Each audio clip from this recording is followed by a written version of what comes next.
day of the accident, I was actually at school, and I was a teacher there, and I was sitting in the cafeteria of the high school, and I heard a call, 911 call, thinking, oh, maybe somebody got hurt, fell in PE or something, and it happened to be Pete.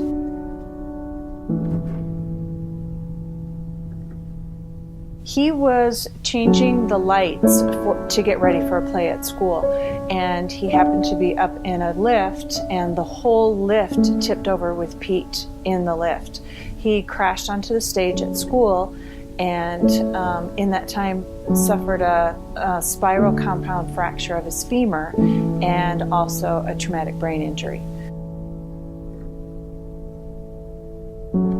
The diagnosis, we weren't sure. We knew that the femur was serious. So we've heard of people dying for the femur, and they had that under control, and they kept saying, well, he has a brain injury, and I was like, well, that's fine, he'll go home in a week or two.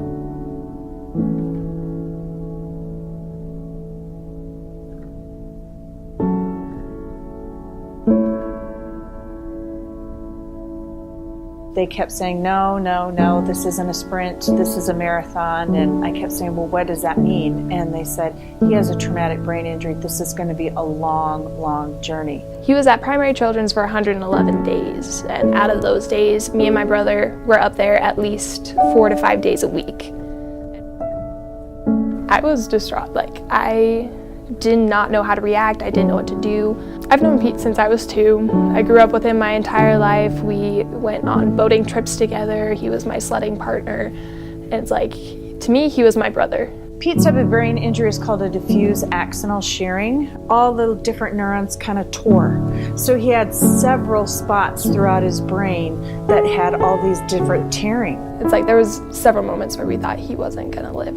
It was the front, mostly the front part of his brain was damaged. And that is like your executive function. I love you, Miss. Good. Good. That. Oh, phew. Nice work. Seeing him in that state, we just didn't know what to do. It was just a loss. There was so much unknown at that point. We had baby monitors in rooms. My husband slept with them every night to make sure he wouldn't fall because his balance was off. But therapy, coming home was a therapy to him too. When he was at Primary Children's, we would go up and we would help with his physical therapy. So we would sit in the hallway and we would just toss a ball back and forth to him. And it would toss, he would land in his lap because he wouldn't be able to catch it or anything, but he would be able to throw it back. And so it was just going through that, then we would help him walk upstairs and help him maneuver his legs so he could get back into that motion. And then it would be just talking with him, having a conversation, but having to fulfill both ends of the conversation because at that point he wasn't able to speak. You got it. Come on.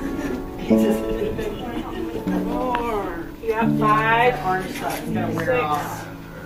But he had an outing with his parents, and then all of a sudden it just clicked and he was able to speak. And so he called my mom on his mom's phone and he says in the happiest voice, just, Christine! He was so happy to just be able to talk, and to hear him talk again was amazing because we had gone 3-4 months without hearing him talk.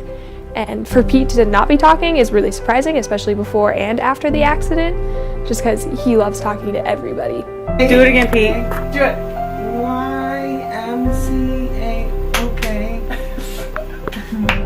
Okay, turn it off. He was kind of that outgoing personality before, and now I think it's almost amplified. He'll talk to anybody and everybody now. We couldn't have done it without the support that we had. We have Pete, but we have a different Pete.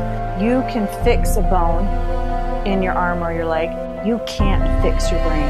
Once you've damaged that, it's hard to recover. He's doing lacrosse, he's running cross country, he's on the student body officer, he's been, involved in any activity. He said he's all about creating memories.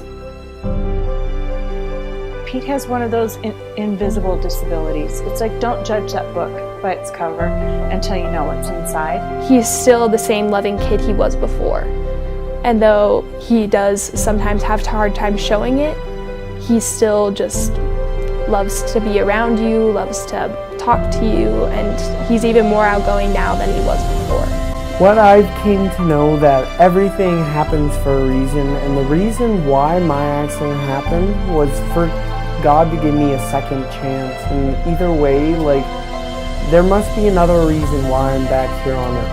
Because why would he do that? Why would he give one being such another choice, like another chance, let's just say, like.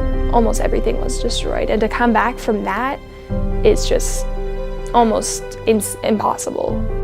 When you look up the statistics for Pete's type of brain injury, they say 90% stay in a vegetative state. You know, Pete will still have his limitations, but he's that 0.5%. We said slow and steady wins the race, and we're winning it.